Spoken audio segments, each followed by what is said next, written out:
नमस्कार विद्यार्थी मित्रांनो, आपल्या सर्वांचं स्वागत आहे महाराष्ट्र नर्सिंग ऑफिसरच्या टार्गेट सीएचओ या सिरीजमध्ये. ही जी सिरीज आहे आपली अशा स्टुडंटसाठी आहे जे स्टुडंट काय करतात, सीएचओचं प्रिपरेशन करत आहेत. आणि या सिरीजमध्ये आपण मोस्ट एक्सपेक्टेड एमसीक्यू बघत असतो जे की आपल्याला एक्झाममध्ये येण्यासारखे आहेत. आणि ही सिरीज असणार आहे जी पूर्णपणे मराठीमध्ये आहे. या सिरीजचा आजचा 45वा एपिसोड आहे. ज्यांनी कोणी मागचे एपिसोड बघितले नसतील त्यांनी सर्वांनी जाऊन काय करायचं, मागचे एपिसोड्स बघून घ्यायचे आहेत. ही सिरीज जी आहे ते स्वामी सर आणि आम्ही दोघं जण मिळून अल्टरनेटिव्ह डेजनी घेत असतोय. तर सिरीजला सुरू करण्याच्या अगोदर या व्हिडिओला लाईक करा, कमेंटमध्ये तुमचा फीडबॅक जो आहे तो नक्की द्यायचा आहे, शेअर करायचा आहे. तुमचा हा जो व्हिडिओ आहे तो तुमच्या सर्व मित्रांना जे काय करतात सीएचओचं प्रिपरेशन करत आहेत. चॅनलला सबस्क्राईब करायला नक्की विसरू नका. ठीक आहे. आणि युट्यूब प्रमाणे आपण अदर सोशल मीडिया प्लॅटफॉर्मवर पण अवेलेबल आहे, पण तुम्ही काय करू शकता, आमच्याशी कनेक्ट होऊ शकताय. ठीक आहे. तर सुरू करूया बघा. The normal volume of amniotic fluid at term is approximately. At term काय विचारलं आपल्याला, नॉर्मल एमनिओटिक फ्लुइडचं व्हॉल्यूम विचारलं आहे, जे की तुम्हाला मी काय सांगितलं होतं, काल होमवर्क दिला होता. बऱ्याच जणांनी त्याचं कमेंटमध्ये काय केलं आहे, आन्सर दिलेलं आहे करेक्टली. ठीक आहे. तर बघा, ऑप्शन दिले आपल्याला 50 ते 200 ml, 200 ते 500 ml, 800 ते 1000 ml आणि 1500 ते 2000 ml. ठीक आहे. तर जेव्हा आपण काय बघतो, एमनिओटिक फ्लुइडचं जे हे असतं, व्हॉल्यूम असतं, आपण काय बघतो, जेव्हा आपण थ्रू आउट द प्रेग्नन्सी बघतो तर आपल्याला ते कसं बघायला मिळतं बघूया. जेव्हा जी मदर असते ती 12 वीकची प्रेग्नन्सी असते, तेव्हा जे एमनिओटिक फ्लुइडचं व्हॉल्यूम जे आपल्याला बघायला मिळतं अप्रॉक्सिमेटली 50 ml. त्यानंतर जशी प्रेग्नन्सी 20 वीक पर्यंत जाते तसे आपल्याला बघायला मिळतं 400 ml. त्यानंतर जशी प्रेग्नन्सी टर्मला जाते, म्हणजेच किती टर्म, म्हणजे किती 36 टू 38 इथे बघायला जाते, तेव्हा आपल्याला काय बघायला मिळतं, ते एमनिओटिक फ्लुइडचं व्हॉल्यूम जे आहे ते 600 ते 800 सॉरी 1000 ml. ठीक आहे. 1000 ml म्हणजे किती, 1 लिटर. 1 लिटर बघायला मिळतं, जे की आपण काय म्हणतो, पीक म्हणतो. ठीक आहे.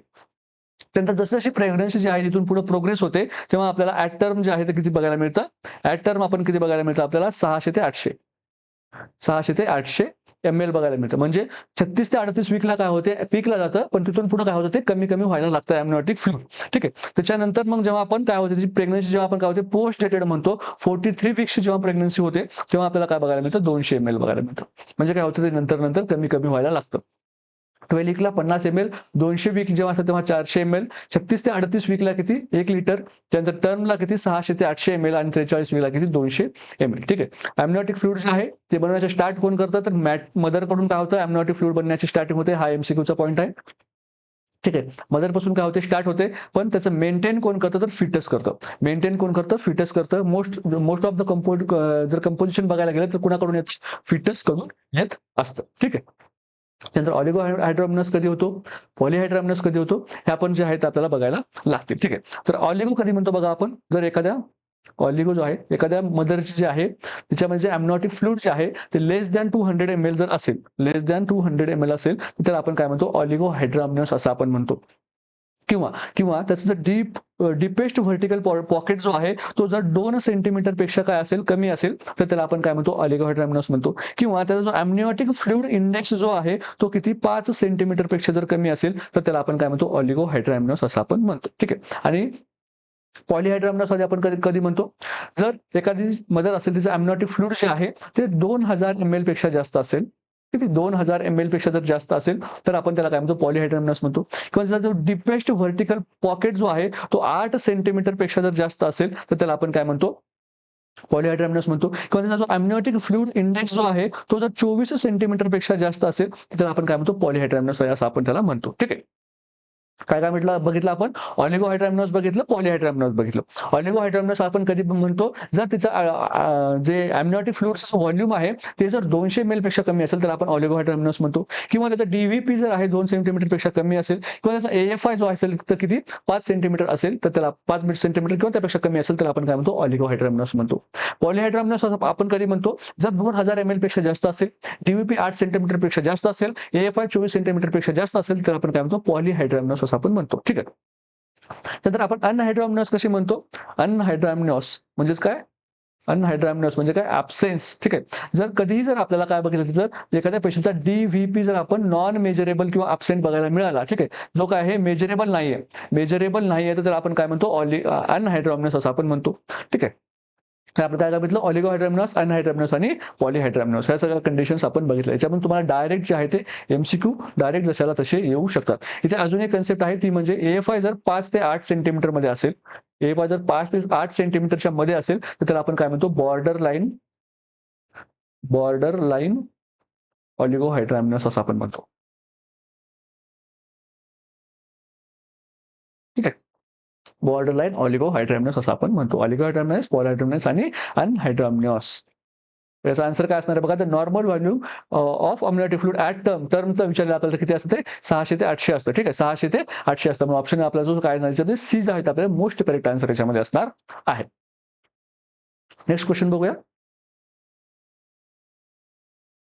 Which of the following is a common breastfeeding position that allows the baby to lie on their side facing the mother's breast? ठीक आहे, अशी कुठली ब्रेस्ट फिडिंगची पोझिशन आहे जी काय करते, बेबीला एका साईडला झोपायला अलाउ करते, आणि कुठल्या साईडला, तर बेबीचा जो फेस असतो तो कसा असायला पाहिजे, मदरच्या ब्रेस्टकडे असायला पाहिजे.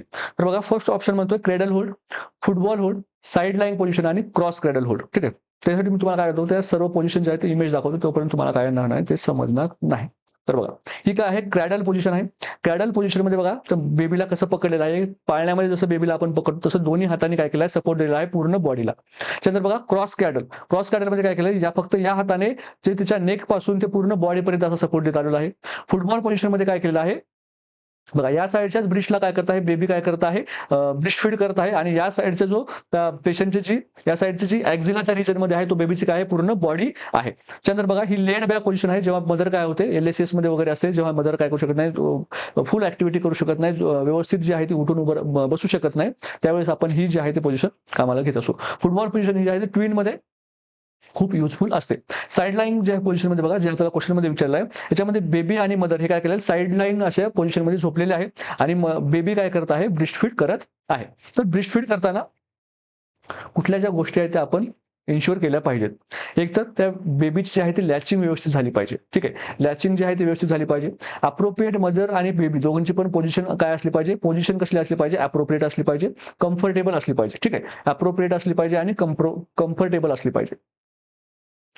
कम्फर्टेबल असले पाहिजे दोघांना पण. ठीक आहे, त्याचबरोबर जो सपोर्ट दिलेला आहे बेबीला, तो फक्त नेकला सपोर्ट द्यायचा आहे का, तर नेकला नाही, तर नाही, नेक प्लस शोल्डर आणि प्लस पूर्ण त्याची बॉडी, पूर्ण बॉडीला काय केला पाहिजे, सपोर्ट दिला पाहिजे. नेक, शोल्डर आणि बॉडी. आणि नेक आणि जी बॉडी आहे ती कशी असली पाहिजे, एका लाईन मध्ये असली पाहिजे. लाईन मध्ये असली पाहिजे म्हणजेच काय, नेकची ट्विस्टिंग वगैरे झालेली नाही पाहिजे. ठीक आहे, तुमची नेक जी आहे ते कुठेतरी आहे, बॉडी अशी तुम्ही वर धरून पकडली, असं चालतं का, नाही. नेक आणि बॉडी काय पाहिजे, एका लाईन मध्ये असली तर काय होतं, बेबीला व्यवस्थित फीड करता येतं. त्यानंतर बेबीचा जो नोज आहे should be at level of nipple. Level of nipple, निप्पलच्या लेवलला काय असलं पाहिजे, तुमच्या बेबीचं नोज काय असलं पाहिजे, निप्पलच्या लेवलला असलं पाहिजे. ठीक आहे, ह्या सगळ्या ज्या गोष्टी आहेत ते ब्रेस्ट फीड करताना काय केल्या गेल्या पाहिजेत, एन्श्योर केल्या पाहिजेत. आणि ब्रेस्ट फीड झाल्याच्या नंतर बेबीचं जे आहे ते बर्पिंग खूप इम्पॉर्टंट आहे. ठीक आहे, बर्पिंग काय केलं पाहिजे, इम्पॉर्टंटली केलं पाहिजे. तर बघा, which of the following is a common breast feeding position that allows the baby to on their side facing the mother breast. तर क्रॅडल मध्ये साईड करतो का आपण, नाही, असं पकडतो. फुटबॉल मध्ये काय केलं जातं, ह्या साईडला जे आहे ते ॲक्झिलामध्ये बेबीची पूर्ण बॉडी असते. साईड लाईन मध्ये ते काय होतं, पॉसिबल होतं, जे की आपल्याला क्वेश्चन मध्ये विचारलेलं आहे. क्रॉस क्रॅडल मध्ये काय केलं जातं, फक्त आणि फक्त जो आहे तो या हाताने जे आपण पकडला होता. ठीक आहे, या हाताने बेबी ब्रेस्ट फीड करतोय, आणि जे मॅक्झिमम जे आहे तो सपोर्ट आपल्याला या हाताने मिळाला होता. इथे काय केलं जातं, ज्या साईडला बेबी ब्रेस्ट फीड करतोय त्या हाताने काय केलं जातो, मॅक्झिमम जो आहे तो सपोर्ट दिला जातो. ठीक आहे, तर आपण काय म्हणतो, क्रॉस क्रॅडल असं आपण म्हणतो. म्हणून ऑप्शन सी जो असणार आहे आपल्याला काय असणार आहे, करेक्ट आन्सर असणार आहे. नेक्स्ट क्वेश्चन बघूया. What is the first step in conducting a community health assessment? Data collection, identifying health priorities, defining the community and its characteristics, implementing health programs. ठीक आहे, तर तुम्हाला काय सांगितले, एक ही कम्युनिटी आहे, एक हे गाव आहे, आणि या गावामध्ये तुम्हाला काय सांगितलेलं आहे, ठीक आहे, या गावामध्ये तुम्हाला काय सांगितलेलं आहे, हेल्थ सर्वे किंवा हेल्थ कम्युनिटी असेसमेंट जे आहे ते कंडक्ट करायला सांगितलेलं आहे. मग तुम्ही तिथे काय झालं, तर नवीन आलेला आहात. ठीक आहे, या गावाबद्दल तुम्हाला काहीच माहित नाही. ठीक आहे, या गावाबद्दल तुम्हाला काहीच माहित नाही असं आपण काय करूया, अज्युम करूया. आणि तुम्हाला काय करायचं, या गावामधलं कम्युनिटी असेसमेंट करायचे, लोकांचे प्रॉब्लेम जाणून घ्यायचे आहेत, लोकांना कुठल्या असेसमेंटची गरज आहे, कुठल्या इन्व्हेस्टिगेशनची गरज आहे, कुठल्या इंटरव्हेन्शनची गरज आहे, हे तुम्हाला तिथे जाऊन त्या कम्युनिटीमध्ये असेस करायचं आहे. तर तुमची फर्स्ट पोस्ट काय असली पाहिजे त्यापैकी, तर बघा आपलं ऑप्शन दिलं आहे, data collection, identifying health priorities, defining community and its characteristics, implementing health program. मग तुम्ही काय करणार, सर्वप्रथम तुम्ही इथे जाणार. ठीक आहे, तुम्हाला जो काही भाग दिलेला आहे त्या भागाची तुम्ही काय बघणार, ज्या बाउंड्रीज आहेत, फिजिकल बाउंड्रीज बघणार, की बाबा मला जे गाव दिलेलं आहे, ठीक आहे, आता इथे या गावाला लागून एक दुसरं गाव आहे, इथे एक तिसरं गाव आहे, इथे एक चौथं गाव आहे. ठीक आहे, हे गाव आहे. मग तुम्ही काय करणार, मला जे गाव दिलेलं आहे या गावाच्या मी काय करणार, सर्वप्रथम बाउंड्रीज माझ्या काय करून घेणार, फिजिकल बाउंड्रीज मी काय करून घेणार, सेट करून घेणार. त्यानंतर मी काय बघणार, डेमोग्राफी बघणार इथली. ठीक आहे. इथली जी आहे ते डेमोग्राफी बघणार. इथलं जे लोकांचं पॉप्युलेशन आहे ते बघणार मी अगोदर जाऊन, की बाबा किती पॉप्युलेशन आहे, जेणेकरून मला किती मॅन पॉवर लागेल, किती जे आहे ते मी जर समजा मी जर असं ठरवलं, की इथल्या सर्व लोकांचं काय करायचं मला एच-बी चेक करायचं आहे. तर मला किती जे आहे ते किट्स लागतील, किती ठीक आहे. मला किती जे आहे ते सिरिंजेस लागतील, मला किती जे आहे ते ब्लड स्मेअर्स घ्यावे लागतील, किती जे आहे माझ्या स्टाफ लागेल. हे तुम्ही काय करणार सर्वप्रथम तिथे जाऊन काय करणार हे पॉप्युलेशन स्टडी करणार. त्यानंतर इथल्या लोकांचे कल्चर बघणार. ठीक आहे. इथल्या लोकांचं कल्चर म्हणजे बॅक्टेरियल कल्चर नाही, जे कल्चर म्हणजे काय रूढी परंपरा ज्या त्यांच्या परंपरा आहेत त्या बघणार. ठीक आहे. जी तुम्ही ज्या ठिकाणी जाता तिथल्या लोकांचे जे आहे ते विचार कसे आहेत. ठीक आहे. ते तुम्हाला कोऑपरेट करतील का. ते काय काय जे कल्चर आहे त्यांच्यामध्ये काय करत नाही ते तुमचं ब्लड ट्रान्सफ्युजन लावून घेत नाही. तुम्ही त्यांना किती सांगा तुमचा एचबी 2.0 आहे, तुम्हाला काय आहे सिव्हिअर अॅनिमिया आहे आणि तुम्ही आता हा सिव्हिअर अॅनिमिया तुम्हाला ब्लड ट्रान्सफ्युजन करायला लागेल. ते काय म्हणतील मी असंच मरेल पण मला ब्लड ट्रान्सफ्युजन करून घ्यायचं नाही. ठीक आहे. असे पण काही काही कल्चर्स आहेत ज्याच्यामध्ये ब्लड ट्रान्सफ्युजन ते लोक करून घेत नाही. तर मग अशा वेळी तुम्ही काय केलं पाहिजे, हे जे सगळं आहे ते असेसमेंट तिथे जाऊन काय केलं पाहिजे. ठीक आहे. म्हणजे काय केलं पाहिजे तुम्ही defining the community and it's characteristic. त्या कम्युनिटीला काय केलं तुम्ही डिफाईन केलं, म्हणजे तुम्ही त्याचं डेमोग्राफिकल तिला डिफाईन केलं, फिजिकल तिच्या बाउंड्री सेट केला आणि त्याच्यानंतर त्याचे कॅरेक्टरिस्टिक्स म्हणजे काय, तिचे किती लोक आहेत, कशी लोक आहेत, त्यांचे कल्चर काय आहेत, हे सर्व तुम्ही नंतर जाणून घेतलं. त्याच्यानंतर मग तुम्ही काय करणार डेटा कलेक्शन करणार. ठीक आहे. त्याच्यानंतर तुम्ही काय करणार डेटा कलेक्शन करणार. त्यानंतर तुम्ही काय करणार डेटा कलेक्शन. मग तुम्ही काय करणार प्रॉपरली जाणार, मग एक वही घेऊन जाणार, एक पेन घेऊन जाणार. बाबा या गावामध्ये किती आहेत, मेल किती आहेत, फिमेल किती आहेत, मेल चाइल्ड किती आहेत, फिमेल चाइल्ड किती आहेत, त्याच्यापैकी एल्डरली किती आहेत. ठीक आहे. त्यानंतर याच्यापैकी मॉर्बिड किती आहेत, कोणी डिसॅबिलिटी आहे का, कुणाला कुठला क्रोनिक आजार आहे का, मग तो क्रोनिक आजार असेल त्या क्रोनिक आजारचा पॅटर्न कसा आहे. ठीक आहे. कुठला कम्युनिकेबल डिसीज आहे का, कम्युनिकेबल डिसीज असेल त्याचा पॅटर्न कसा आहे, म्हणजे हिवाळ्यात येतो, उन्हाळ्यात येतो, पावसाळ्यात येतो, हे सर्व काय करणार तुम्ही ते डेटा कलेक्शन करणार, फक्त डेटाचं कलेक्शन करणार. त्याच्यानंतर मग तुम्ही काय करणार हे काय करणार तुम्ही सेकंड पॉईंटमध्ये डेटा कलेक्शन करणार. त्याच्यानंतर मग तुम्ही काय करणार तो डेटा अनालाइज करणार. ठीक आहे. तर तुम्ही काय करणार डेटा अनालाइज करणार. डेटा अनालिज केल्याच्या नंतर मग तुम्हाला काय कळेल की बाबा ह्या कम्युनिटीला सर्वात जास्त कशाची गरज आहे. मग तुम्ही काय करणार त्याच्या प्रायोरिटी सेट करणार. ठीक आहे. मग फॉर एक्झाम्पल तुम्हाला असं वाटलं की बाबा इथे काय केलं पाहिजे, सर्वात पहिले जे सांडपाणी आहे त्याचं व्यवस्थापन केलं पाहिजे. हे तुम्हाला सर्वात पहिले काय केलं तिथं आढळलं. त्याच्यानंतर मग तुम्हाला काय आढळलं की इथल्या ज्या आरोग्य जे स्टाफ आहे ह्या स्टाफची काय केलं इरेग्युलरिटी आहे. ठीक आहे. तिथे जे स्टाफ होते ते स्टाफ कसे होते इरेग्युलर होते. मग त्यांची रेग्युलरिटी तुम्हाला मेंटेन करणं गरजेचं आहे.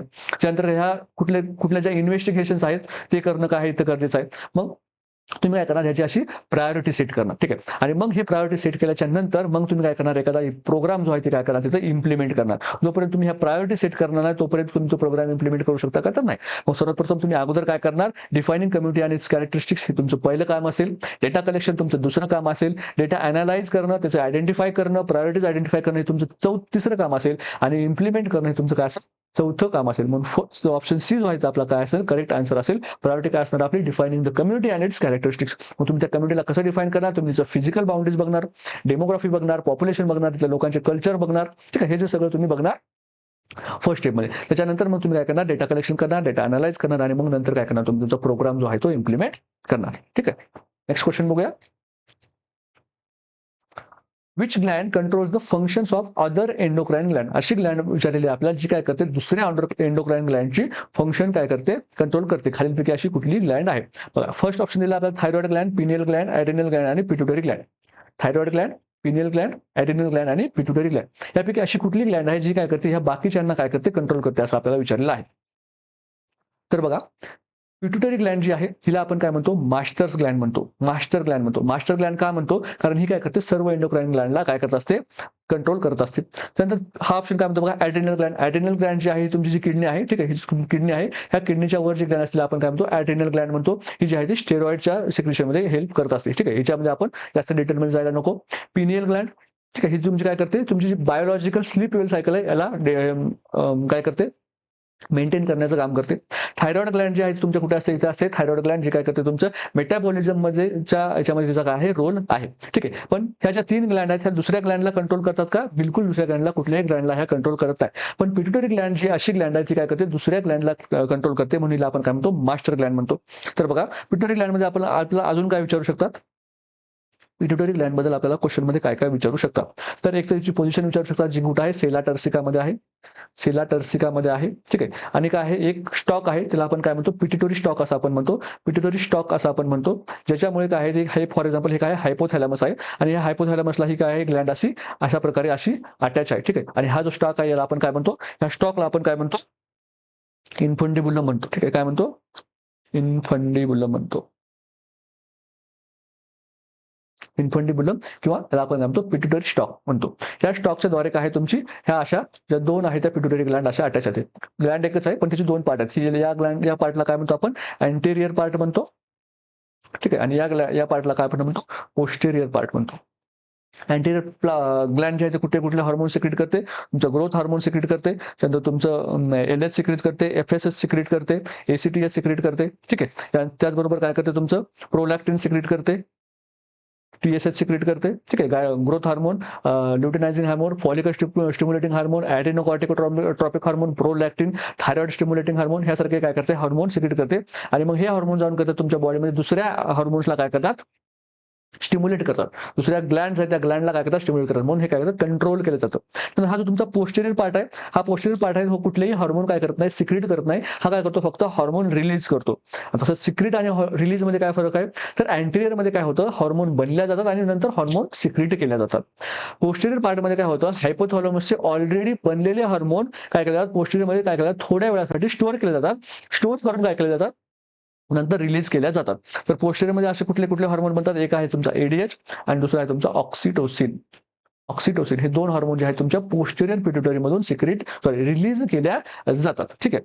तर आपल्याला क्वेश्चन मध्ये काय विचारलंय बघा, which Gland control the function of the endocrine Gland, other endocrine Gland. तर कुठली आहे ती, पिट्युटरी ग्लँड आहे. पिट्युटरी ग्लँड मध्ये आपल्याला काय विचारतात, एक तर तुमच्या इन्फंडिबुलम बद्दल तुम्हाला क्वेश्चन विचारू शकतो, पिट्युटरी स्टॉक बद्दल, ठीक आहे. तर लोकेशन विचारू शकतात कुठे आहे, तर सेला टर्सिकामध्ये लोकेटेड आहे. त्यानंतर तिचे अँटेरियर आणि पोस्टेरियर दोन पार्ट आहेत. अँटेरियर काय करते, तुमचं growth hormone, LH, FSH, ACTH, prolactin, TSH ह्या प्रकारचे हार्मोन सिक्रेट करते, जे की काय करतात, अदर एंडोक्राइन ग्लँडला काय करतात, स्टिम्युलेट करतात किंवा कंट्रोल करतात. त्यानंतर आहे तुमचे पोस्टेरियर पार्ट, ज्याच्यामध्ये काय होतं, तुमचं ADH आणि ऑक्सिटोसिन रिलीज होत असतात, सिक्रेट होत नाही, ते काय होतात, रिलीज होत असतात, ठीक आहे.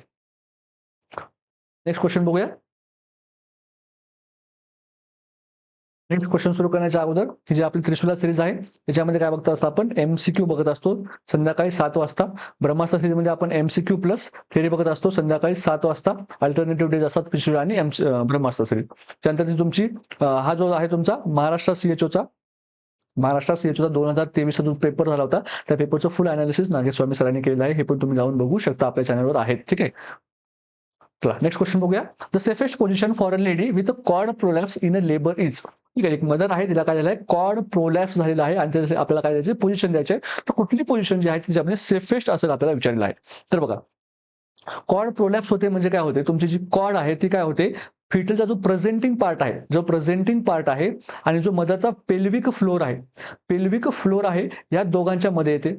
जो तुमचा फिटलचा प्रेझेंटिंग पार्ट आहे, फॉर एक्झाम्पल फिटलचा काय हेड आहे, जो प्रेझेंटिंग पार्ट आहे, आणि जे पेल्विक जो फ्लोर आहे त्या दोघांच्या मध्ये काय झाले, तुमची कॉर्ड आलेली आहे. फॉर एक्झाम्पल ही जी पेन आहे, हे असं काय पकडा, ही कॉर्ड आहे, हात जो आहे हा पेल्विक फ्लोर आहे, ही जी कॉर्ड आहे, आणि हा काय फिटसचा हेड आहे. आणि या फिटसच्या हेडमुळे काय होतं, ही कॉर्ड काय होते, कंप्रेस होत आहे, बरोबर. मग ही काय झाली, कॉर्ड जी आहे ती कशी झाली, कंप्रेस झाली. कॉर्ड कंप्रेस होते आहे याचा अर्थ काय होतोय, फिटल हायपॉक्सिया होतोय. फिटल हायपॉक्सिया होणार तिथे का, कारण हा जो कॉर्ड आहे ही काय रिस्पॉन्सिबल आहे फिटसला न्यूट्रिशन देण्यासाठी, आणि ही जी कॉर्ड जी आहे ती कंप्रेस झाली. कॉर्डला काय समजा, पाईपलाईन समजा, आणि ही जर पाईपलाईन जर कंप्रेस झाली तर काय होणार नाही, पुढे काय होणार नाही, तुमचं जे काही न्यूट्रिएंट आहे ते जाणार नाही, मग फिटल हायपॉक्सिया होईल. मग आपला एम काय असला पाहिजे की काहीही करा पण ती कॉर्ड जी आहे ते कंप्रेशन झालं आहे ना, ते कंप्रेशन तुम्ही काय करा, पहिले रिझॉल्व्ह करा. मग कंप्रेशन रिझॉल्व्ह करायचं असेल, ठीक आहे, तर आपल्याला काय करायला लागेल, हा जो पेल्विक फ्लोर आणि हे जे फिटसचा प्रेझेंटिंग पार्ट आहे या दोघांच्या मध्ये काय करायला लागेल, थोडासा गॅप करायला लागेल.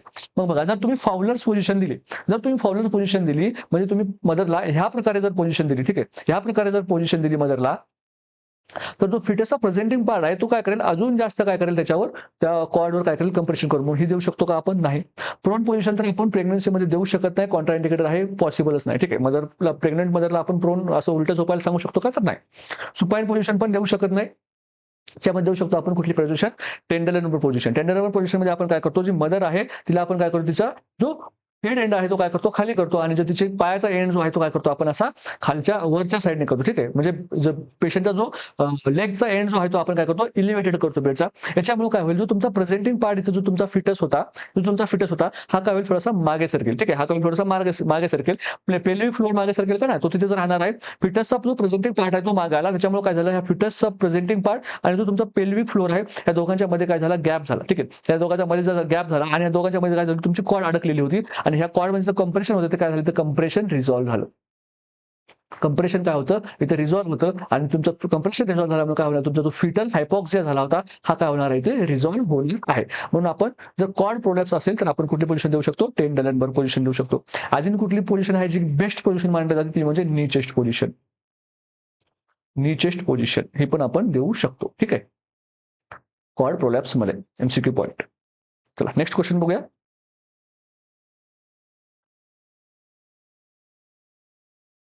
Which of the following feature is not related to Cushing triad. Cushing ट्रायडच्या कुठलं रिलेटेड नाही आहे असं आपल्याला विचारलेलं आहे. फर्स्ट ऑप्शन दिला आहे सिस्टोलिक बीपी, हायपोथर्मिया, ब्रॅडिकार्डिया आणि वायडनिंग ब्लड प्रेशर. तर सर्वात पहिले तुम्हाला हे माहित पाहिजे की कुशिंग ट्रायड जे आहे ते कुठं बघायला मिळतं. कुशिंग ट्रायड आपल्याला बघायला मिळतं ते म्हणजे इन्क्रीज आयसीपी मध्ये. इन्क्रीज आयसीपी, इंट्राक्रॅनियल प्रेशर जेव्हा एखाद्या पेशंटचं वाढलेलं असतं तेव्हा आपल्याला काय बघायला मिळतं, कुशिंग ट्रायड बघायला मिळतं. कुशिंग ट्रायड इंट्राक्रॅनियल प्रेशर वाढल्याच्या नंतर बघायला मिळतं. इंट्राक्रॅनियल प्रेशर तुमचं कधी वाढू शकतं, फॉर एक्झाम्पल तो पेशंटला काय झालं आहे, हेड इंजुरी झालेली आहे आणि काय झालं, पेशंटला सिरेब्रल एडेमा आहे, इंट्राक्रॅनियल प्रेशर झालेलं आहे, ते पेशंटचं वाढलेलं आहे. तर मग आपल्याला कुठले कुठले सिम्पटम्स बघायला मिळतात कुशिंग ट्रायडमध्ये, तर आपल्याला बघायला मिळतं सिस्टॉलिक बीपी वाढलेला बघायला मिळतो. सिस्टॉलिक बीपी जो आहे तो आपल्याला वाढलेला बघायला मिळतो. त्याचबरोबर आपल्याला काय बघायला मिळतं, ब्रॅडिकार्डिया बघायला मिळतो. ठीक आहे, आणि त्याचबरोबर आपल्याला बघायला मिळतो ते म्हणजे इन्क्रीज्ड पल्स प्रेशर. तर कुशिंग ट्रायड आयसीपी मध्ये होतो, तर आपण काय म्हणतो SBI, सिस्टॉलिक ब्लड प्रेशर वाढतं, ब्रॅडिकार्डिया होतो आणि इन्क्रीज पल्स प्रेशर होतं. तर ऑप्शन मध्ये काय सांगितलं आपल्याला, सिस्टॉलिक ब्लड प्रेशर बरोबर आहे. हायपोथर्मिया होतो का, तर होत नाही. ब्रॅडिकार्डिया होतो का, तर होतो. वायडनिंग पल्स प्रेशर, ठीक आहे, इन्क्रीज पल्स प्रेशर म्हणजे वायडनिंग पल्स प्रेशर, हे पण होतं का, तर होतं. म्हणजे ऑप्शन बी काय आहे ते आपला चुकीचा आन्सर आहे, जे की आपल्याला कुशिंग ट्रायड मध्ये बघायला मिळत नाही. ठीक आहे, कुशिंग ट्रायड वेगळं. ठीक आहे, कुशिंग सिंड्रोम वेगळा, कुशिंग ट्रायड वेगळं, जे की आपण आताच बघितलेलं आहे. ठीक आहे, आपण आताच बघितलं. कुशिंग सिंड्रोम हा वेगळा, कुशिंग डिसीज हा वेगळा, आणि कुशिंग अल्सर हे वेगळं, आणि कर्लिंग अल्सर हे वेगळं. ठीक आहे, बघा कुशिंग ट्रायड जे की आता आपण आताच बघितलेलं कशामध्ये होतं, इन्क्रीज आयसीपी मध्ये. त्याच्यामध्ये काय बघितलं आपण, 3 सिम्पटम बघितले. ट्रायड म्हणजे कुठले 3 सिम्पटम, सिस्टॉलिक बीपी इन्क्रीज होतो, ब्रॅडिकार्डिया होतो आणि पल्स प्रेशर काय होतो, वाईड होतो. तर कुशिंग सिंड्रोम हा काय होतो, बॉडीमध्ये जे स्टेरॉइड्स आहेत, ठीक आहे, जेव्हा स्टेरॉइडचं प्रमाण वाढलं जातं तेव्हा बॉडी काय होते, कुशन सारखं होतं, माणूस जो फुगतो. ठीक आहे, फुगतो, हे आपल्याला कुशिंग सिंड्रोमचे काय बघायला मिळतं. कुशिंग डिसीज जो आहे हा स्पेसिफिकली काय एक सब टाईप आहे, कशाचा, कुशिंग सिंड्रोमचाच एक सब टाईप आहे. पण याचं जे स्पेसिफिक कारण ते काय असतं म्हणजे माहिती आहे का, याचं स्पेसिफिक कारण एक असतं ते म्हणजे पिट्युटरी ॲडेनोमा. पिट्युटरी ॲडेनोमा होतो याच्यामध्ये, आणि पिट्युटरी ॲडेनोमा म्हणजे काय, पिट्युटरीचा कॅन्सर आहे तो. ठीक आहे, आणि याच्यामुळे काय होतं, तुमचं ACTH लेवल वाढतं. ॲडेनोकॉर्टिकोट्रॉपिक हा एक स्पेसिफिक हार्मोन आहे, याचं लेवल वाढतं, आणि याला आपण काय म्हणतो, कुशिंग डिसीज म्हणतो. ठीक आहे, डिसीज आणि सिंड्रोम म्हणजे काय, डिसीजला काय असतं, डिसीज हा एक असतो, आणि सिंड्रोम काय असतो, ग्रुप ऑफ डिसीजेस असतो, त्याला आपण काय म्हणतो, सिंड्रोम म्हणतो. ठीक आहे, कुशिंग अल्सर कधी बघायला मिळतो आपल्याला, जेव्हा एखाद्या पेशंटचा जो आयसीपी जो आहे तो इन्क्रीज होतो, आणि हा इन्क्रीज आयसीपी झाल्यामुळे पेशंटच्या काय होतात, स्टमकमध्ये आणि कुठं डिओडिनममध्ये काय बघायला मिळतं आपल्याला, अल्सर बघायला मिळतो. यालाच आपण काय म्हणतो, स्ट्रेस अल्सर सुद्धा असं आपण म्हणतो, स्ट्रेस अल्सर असं सुद्धा म्हणतो. आयसीपी वाढलेला आहे त्याच्यामुळे काही स्ट्रेस निर्माण झालेला आहे, ज्यामुळे स्टमक आणि डिओडिनमध्ये काय होतात, अल्सर होतात. याला आपण काय म्हणतो, कुशिंग अल्सर म्हणतो. याच्यामध्ये गॅस्ट्रिक ब्लिडिंगचे पण चान्सेस वाढतात. ठीक आहे, GI ब्लिडचे पण चान्सेस असतात. ठीक आहे, त्याचप्रमाणे कुशिंग अल्सरच्या सारखीच एक टर्म आहे ती म्हणजे कर्लिंग अल्सर. ही कुठल्या पेशंटमध्ये बघायला मिळते आपल्याला, बर्नच्या पेशंटमध्ये बघायला मिळते. त्यामुळे काय ह्याच्या सेम टर्म थोड्याशा खूप जणांना कन्फ्युज होतात, म्हणून मी आता इथे आपल्या आलोच आहोत सांगून टाकलेलं आहे. Cushing triad, Cushing syndrome, Cushing disease आणि कुशिंग अल्सर. ठीक आहे, हे जे आहे ते सगळं कुशिंग नावाच्या, ज्यामुळे तुम्हाला कन्फ्युजन होऊ शकतं. आणि कुशिंग अल्सर आणि कर्लिंग अल्सर हे पण थोडंसं आपल्याला काय असं थोडंसं ऐकायला सारखं वाटतं, पण हे ऐकायला सारखं आहे का, तर ते नाही आहे. ठीक आहे, नेक्स्ट क्वेश्चन बघूया. Check the placement of nasogastric tube the nurse can. Nasogastric tube टाकलेली आहे नर्सने आणि त्याची काय करायची, प्लेसमेंट चेक करायचे. तिने आता काय केलं पाहिजे. फर्स्ट ऑप्शन काय म्हणतो बघा, order a chest x-ray examining the examination after injecting a 5 cc of air into the stomach. काय करायचंय, 5 cc ऑफ एअर इंजेक्ट करायचे स्टमक मध्ये आणि त्याच्यानंतर काय करायचं, एक्सरे एक्झामिन करायचं आहे. सेकंड ऑप्शन काय म्हणतो बघा, ask the patient if the tube feels as if it is in the stomach. पेशंटला तुम्ही स्वतःच विचारायचं की बाबा मी आता ट्यूब टाकली आहे, तुला तशी पोटामध्ये आहे असं वाटतंय का, आणि जर वाटत असेल तर मग मी काय करणार, पुढची प्रोसिजर करणार, असं आपल्याला सांगायचं आहे. थर्ड काय म्हणतो बघा, ask the patient to take deep breaths while pinching the nasogastric tube. पेशंटला काय करायचं, डीप ब्रीथ घ्यायला सांगायचे आणि नॅझोगॅस्ट्रिक ट्यूबला काय करायचं, पिंच करायचे, दाबून ठेवायचं आहे. फोर्थ ऑप्शन काय म्हणतो बघा, inject the 5 cc of air into the NG tube while listening with a stethoscope for air entering in the stomach. याच्यापैकी कुठला जे आहे आपल्याला विचारलं आहे.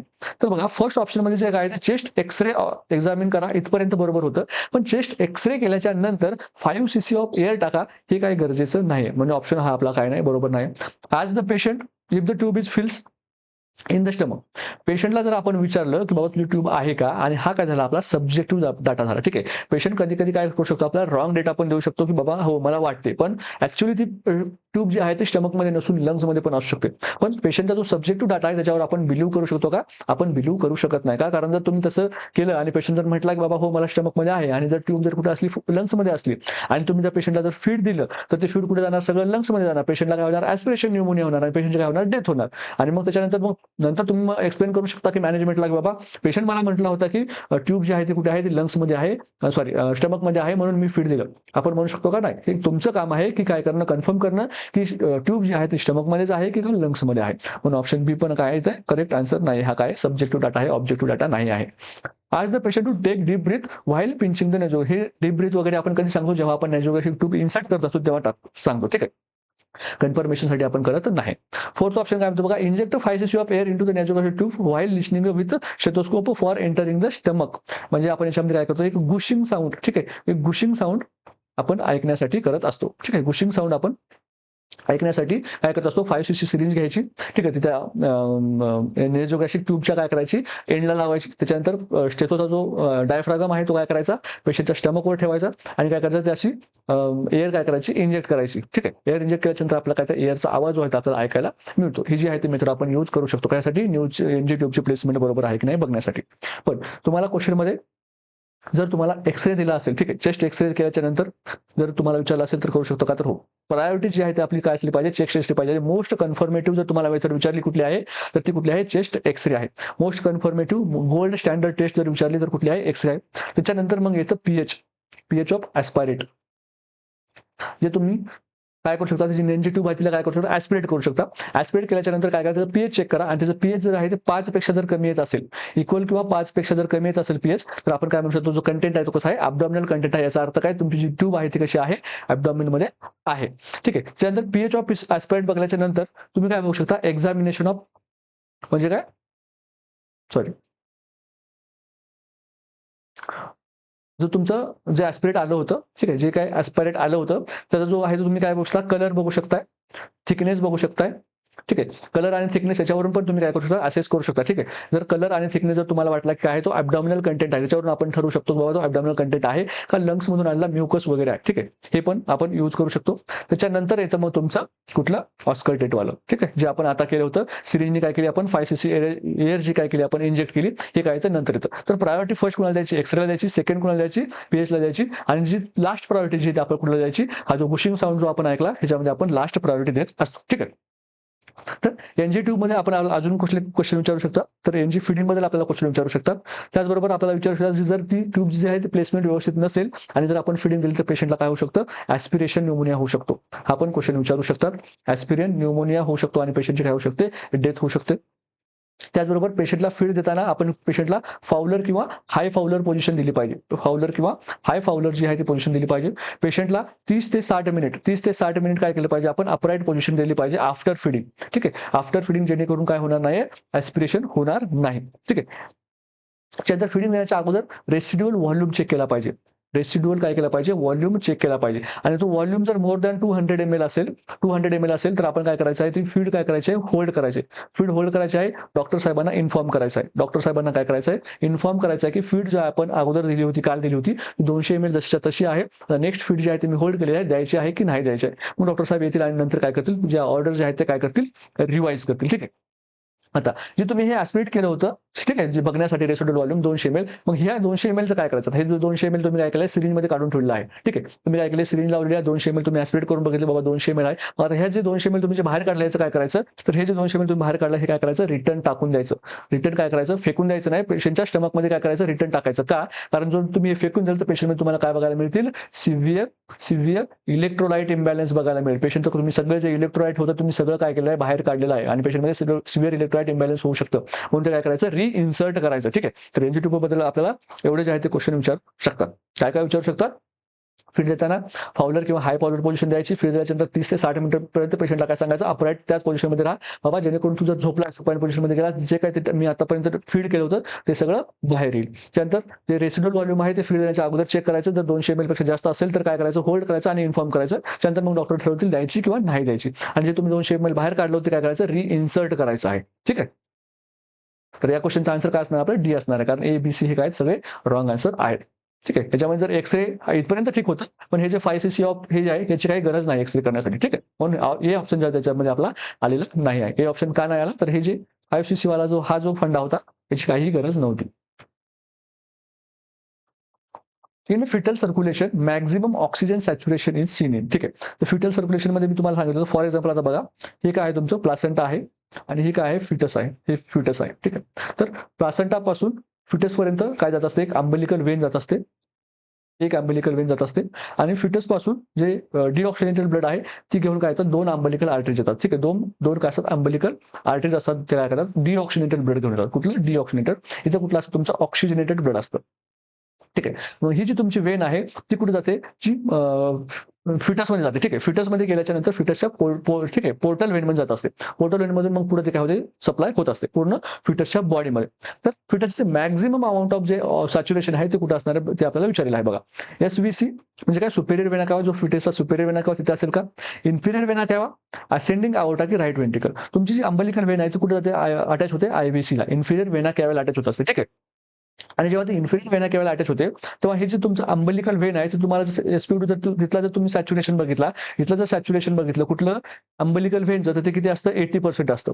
ते किती असतं, 80% असतं. आणि जेव्हा तुम्ही IVCचं बघता, ठीक आहे, IVCचं बघता तर हे तुम्हाला किती बघायला मिळतं, 70% बघायला मिळतं. आणि मग नंतर ते फिटसमध्ये गेल्यानंतर काय होतं, ते ऑक्सिजन जो आहे तो काय होतो, यूज होतो. आणि त्या ब्लडमध्ये काय होतं, कार्बन डायऑक्साईड मिक्स केलं जातं. मग तो ब्लड काय होतं, डिऑक्सिजनेटेड होतं. ठीक आहे. तर मग सर्वात जास्त आपल्याला ऑक्सिजन सॅच्युरेशन कुठं बघायला मिळेल, जिथं काय होतं, जे अंबलिकल वेन जे आहे ते फिटसला अटॅच होते त्या ठिकाणी आपल्याला maximum amount of oxygen saturation बघायला मिळेल. का, कारण नंतर काय होणार, ते फिटस काय करणार, त्याचं ऑक्सिजन काय करणार, यूज करणार आणि कार्बन डायऑक्साईड काय करणार, त्याचं एक्सचेंज करणार. याच्यामुळे काय होणार, तुमचं ऑक्सिजन सॅच्युरेशन कमी कमी होणार आणि कार्बन डायऑक्साईड सॅच्युरेशन वाढत जाणार. त्यामुळे IVC मध्ये काय असतं, सर्वात जास्त आपल्याला बघायला मिळतं काय, ऑक्सिजन सॅच्युरेशन. ठीक आहे. ऑप्शन बी काय असणार आहे, ते करेक्ट आन्सर असणार आहे.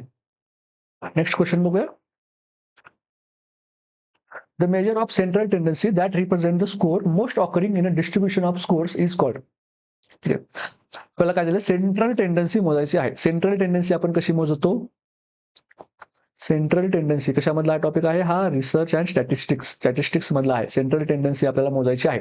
सेंट्रल टेंडन्सी आपण कशी मोजतो, एक तर आपण मोजतो मीन, दुसरा मोजतो आपण मोड आणि तिसरा मोजतो आपण median.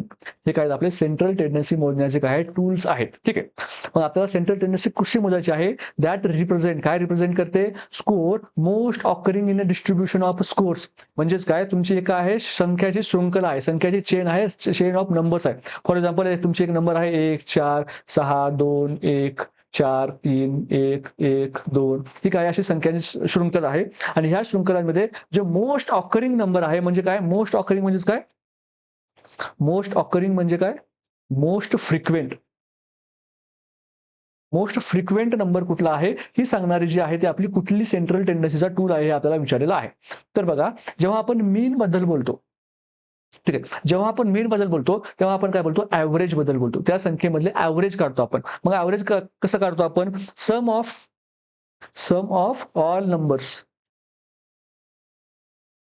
Divided by total numbers. Total numbers. तर फॉर एक्झाम्पल मी एक संख्याची शृंखला घेतली 2, 4, 6, 8 आणि 10. ठीक आहे. 2, 4, 6, 8 आणि 10 अशी मी काय केली शृंखला घेतली. मग आता या शृंखलेमध्ये जर तुम्ही मला विचारले की बाबा सर याचा मला काय करून द्या, मीन काढून द्या. तर मीन मग मी याचा कसा काढणार? मीन कसा काढणार? मी काय करणार? दोघांची सर्वांची सम करणार. 2 + 4 + 6 + 8 + 10 करणार. डिवायडेड बाय काय करणार? नंबर ऑफ किती आहेत? 1, 2, 3, 4 आणि 5 नंबर्स आहेत. मग डिवायडेड बाय काय करणार? 5 करणार. मग आता ह्या काय करणार? या सर्वांची ऍडिशन करणार. 2 आणि 4 6, 6 आणि 6 12 आणि 8 किती 20 आणि 10 किती 30. डिवाइड बाय 5 करणार म्हणजे आन्सर किती येणार माझं? मीन काय येणार? 6 येणार. ठीक आहे. मग आता मीन झालं आपलं हे. ठीक आहे. मग आता आपल्याला काय सांगितलं? मोड. मोड.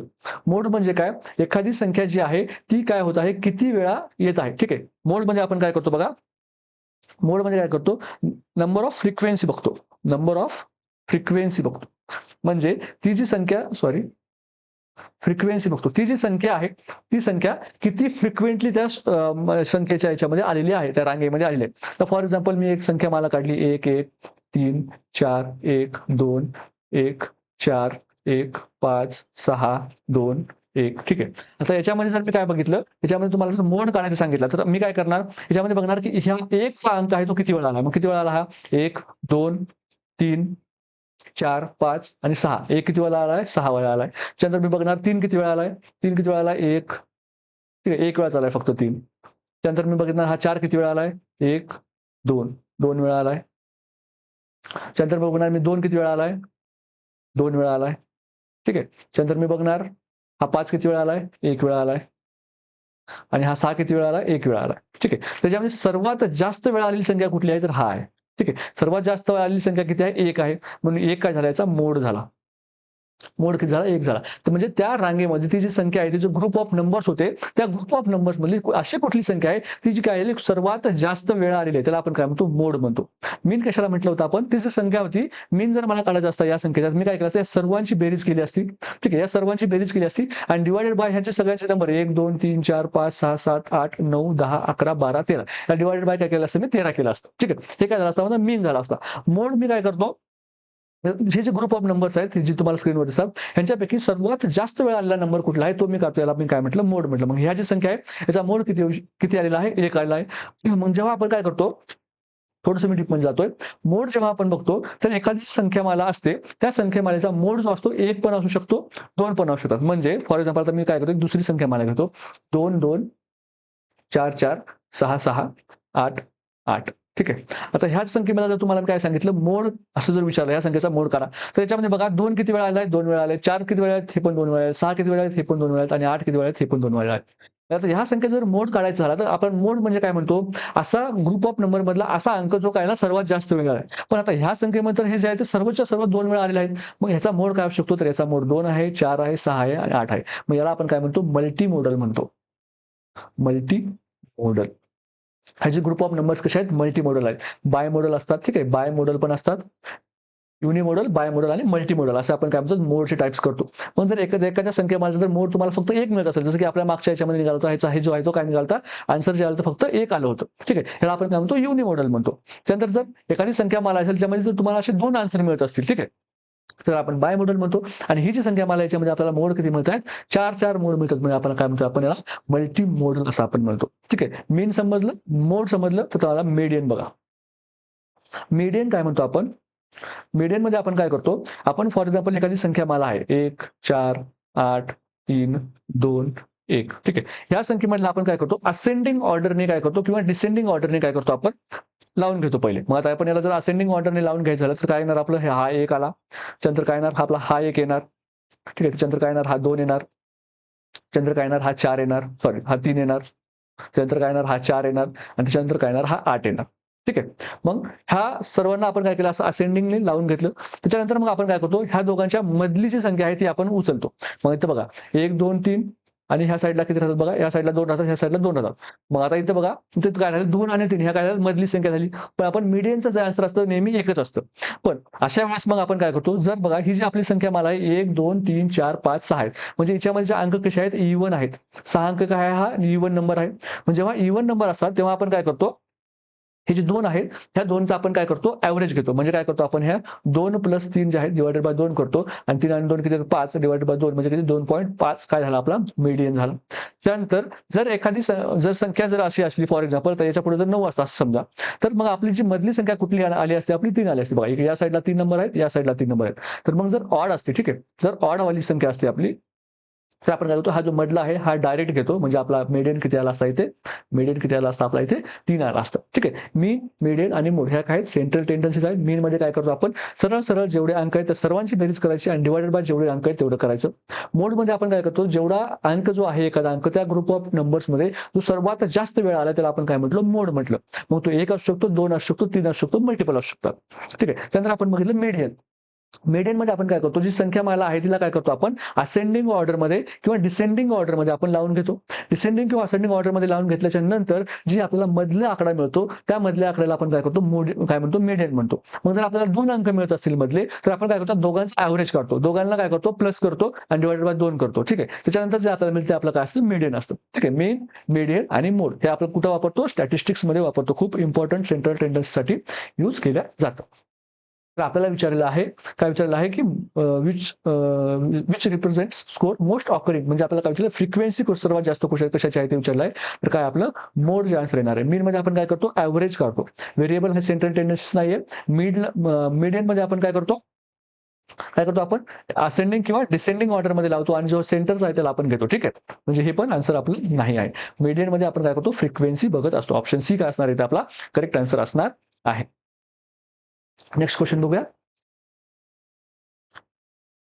Physiological mechanism behind the elimination of carbon dioxide from the body is. बॉडीमधून कार्बन डायऑक्साइड काढण्यासाठी कुठलं जे आहे ते फिजिओलॉजिकल मेकॅनिझम जे आहे ते काम करत असतं हे आपल्याला विचारलेलं आहे. फर्स्ट ऑप्शन आहे बघा ऑस्मॉसिस, सेकंड आहे फॅसिलिटेटेड डिफ्युजन, थर्ड आहे सिंपल डिफ्युजन आणि फोर्थ आहे ऍक्टिव्ह ट्रान्सपोर्ट. बघा कार्बन डायऑक्साइड जे आहे बॉडीमधून बाहेर काढायला ही जी तुमची सेल आहे, ठीक आहे, ही जी सेल आहे आणि तुमचं ब्लड फ्लो आहे. ठीक आहे, ह्या सेलमधून जे कार्बन डायऑक्साइड जे काय केलं तर ब्लड मध्ये टाकलं जातं आणि जे ब्लड मधलं ऑक्सिजन आहे ते काय केलं तर सेलमध्ये घेतलं जातं. ही जी प्रोसेस होती ही कशी होते आपल्याला विचारलं. फर्स्ट ऑप्शन आहे बघा ऑस्मॉसिस. ऑस्मॉसिस मध्ये काय होतं बघा, ऑस्मॉसिस मध्ये जे एक्सचेंज होत असतं ते कशाचं होतं सॉल्व्हंटचं होतं. सॉल्व्हंटचं होतं, गॅसेसचं होत नाही. ठीक आहे, गॅसेसचं होत नाही, लिक्विडचं होतं. मग ऑस्मॉसिसचं डेफिनेशन बघायला गेलं तर आपण काय ऑस्मॉसिस मध्ये काय होतं मुवमेंट ऑफ सॉल्व्हंट होतं. मुवमेंट ऑफ सोल्यूट नाही solvent from high concentration to low concentration जसं की तुमच्या जे किडनीमध्ये होतं ऑस्मॉसिस कधी होतं युरिन फॉर्मेशनच्या वेळेस, पण इथे होतं का कार्बन डायऑक्साइडच्या वेळेस नाही होत. फॅसिलिटेटेड डिफ्युजन जे आहे हे कधी होतं जेव्हा एखादं डिफ्युजन किंवा एखादे ट्रान्सपोर्ट करण्यासाठी जे तुमचे जे आहे ते प्रोटीन जे आहेत ते काय होतात तिथे पंप यूज होतात. ठीक आहे, जेव्हा तिथे काय होतात जे आहे ते पंप यूज होतात तेव्हा त्याला आपण काय म्हणतो फॅसिलिटेटेड डिफ्युजन म्हणतो. आणि याच्यामध्ये काय लागत नाही कुठल्याही प्रकारचे एटीपी वगैरे लागत नाही. ठीक आहे, ज्यामध्ये आपण त्याला फॅसिलिटेटेड म्हणतो. हे काय करतात तिथे मुवमेंट प्रोटीन त्यांना हेल्प करत असतात. मुवमेंट प्रोटीन जे आहे ते त्यांना हेल्प करतात. म्हणजे फॉर एक्झाम्पल समजा ही तुमची काय एक मेम्ब्रेन आहे आणि ह्या मेम्ब्रेनमध्ये कुठेतरी एक घटक आहे, ह्या घटकाला काय जायचं इकडे जायचंय.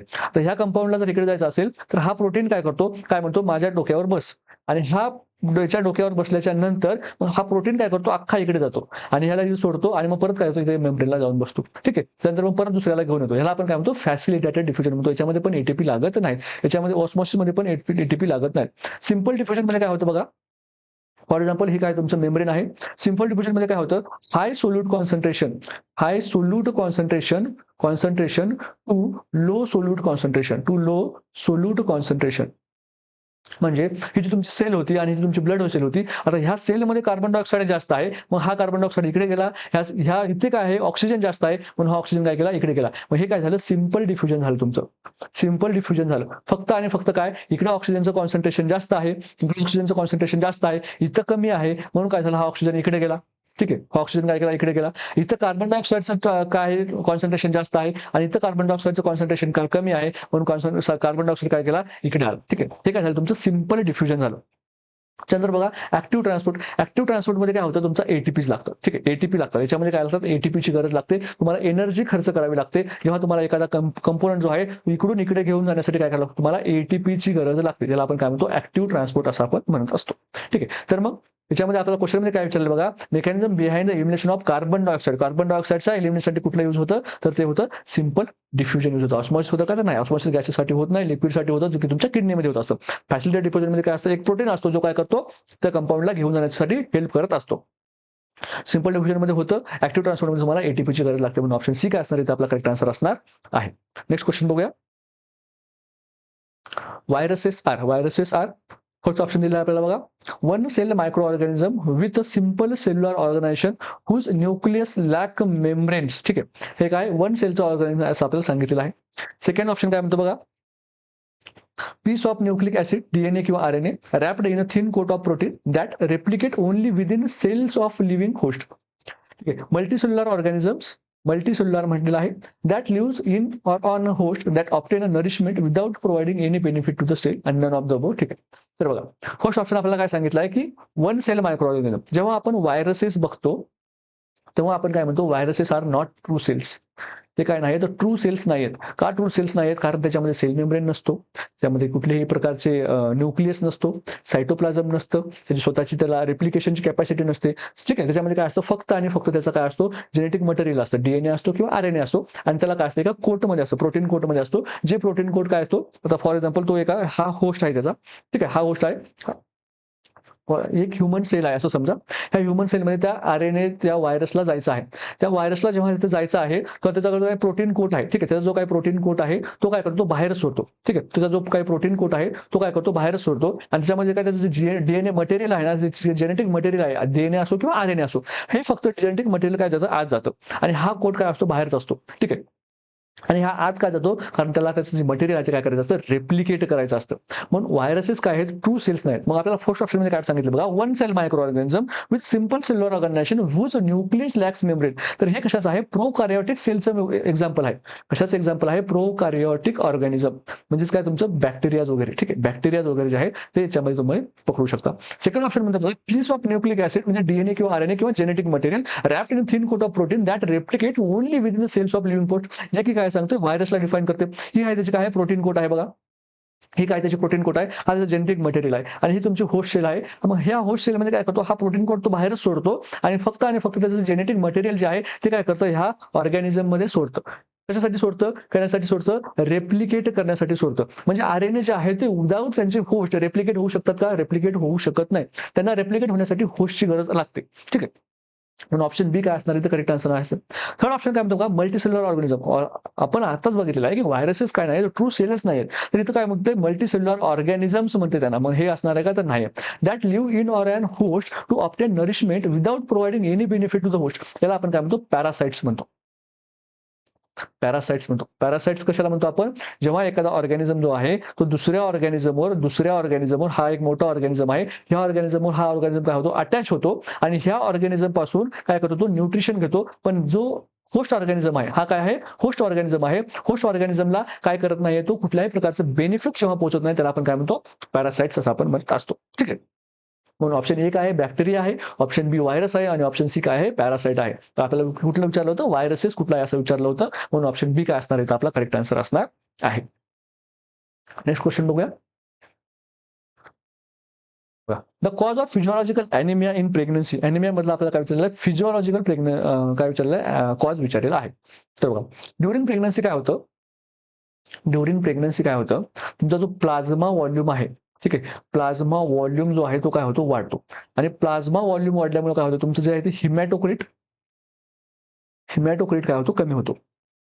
हिमॅटोक्रिट कमी होतो, आरबीसीज कमी होतात. ठीक आहे, म्हणजेच काय, प्लाझ्मा व्हॉल्यूम वाढला याचा अर्थ काय झाला, तुमच्या आरबीसीज आहेत तेवढ्याच, पण काय झाल्या, प्लाझ्मा व्हॉल्यूम वाढल्यामुळे तुम्हाला काय वाटतंय, आरबीसीज कमी झाल्या.